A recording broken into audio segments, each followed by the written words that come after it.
Last time we were out here, we dug up this line and found all kinds of dirt inside of it. And then when I went to prime the pump, it didn't want to prime. The one area that I didn't check was the volute. I got my socket set. We're going to pull the 4 bolts off the back of this pump, pull the motor off of the volute, and take a look at the impeller. All right, we got the 4 bolts out. We're going to pull the motor in just a second. Just want to point out my Trade Fox umbrella hanging out over there. Magnet to the box right there, just to keep me out of the rain that's about to happen, so that I can work nice and dry. All right, now let me see if I can pull this motor with one arm. There we go. Oh, look at that. That's just gunked up. All right, we'll clean that out some more. We'll put it back together. We'll try to get her primed up. What's on the inside here? Don't lose the seal, Justin. In case that happens to you, just put that right back there. Just kidding, I'm gonna show you how I removed the diffuser. There are 3 screws. One was here, one was there, and one was up there. Pay attention to where this says up, because that's how this goes back together. Once you get those off, you can pull apart the diffuser, and that exposes the impeller, which is right here. And the impeller looks good, it looks clean, so I don't see any problems with it. I'm gonna go ahead and take a garden hose, clean this up just a little bit, make it nicer on the inside, clean up the inside of this side over here, and put it all back together. Try to prime her back up again. All right, now that we've got it all hosed down and cleaned up, it's time to reinstall the diffuser. And of course, that side is up. Then we'll just line up with the screws right there. I'm actually using my camera to line this up. Perfect. Then I'll stick the 3 screws back in, and then we'll go from there.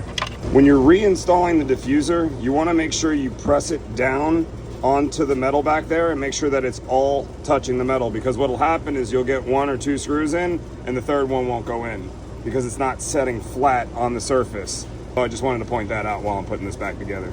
Unfortunately, taking that apart and putting it back together did not do the trick. There wasn't much in there. I cleaned it out anyway. Next step, we exposed the whole intake line all the way to the wellhead, which is underground. I know it's supposed to be a foot above ground. Just a fun fact here, I didn't install that wellhead and I don't install wells, so it's going to stay there. I just need to fix this system so that it actually pulls water from that well. And right now it's not. We've got the whole suction line taken out. We're gonna take it apart. We're gonna see what we see. We're gonna put it back together. And we're gonna cross our fingers and hope that we get it working. Well, I met my match for today. I can't get that well to draw water. I believe it's compromised. I'm not a well expert, but I can tell you that I stuck my suction line down there and it's not drawing water. It's almost as if the bottom of what I thought would be the casing is either capped or something is obstructing it, because I'm trying to pull water from an area where there's no water being pulled.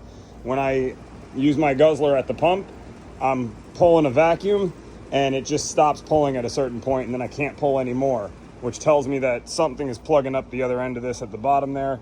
I did try to feed a pipe down there with a hose and flush it out, and it was blowing out perfectly clean water. I thought to myself, great. It almost feels like there's a cap at the end of that pipe in the bottom. In any case, the customer's gonna need to have a new well drilled. I cannot fix this one today. I lose. Guess what? They all don't work out. There aren't solutions at the end of every video, and this is one of them. I wish I could have interviewed the homeowner, because she definitely reminded me of the character Medea. I won't get into all of the details, but if you've ever seen a Medea movie... I guess nobody told you that I'm Medea. Mud to the damn D-E-A. You understand that? You don't know who the hell you talking to. Okay. I would come across this table and rip out your urethra tube. I was absolutely dealing with that person. She was a sweetheart of a lady. Just don't try to go onto her property when she's not expecting you.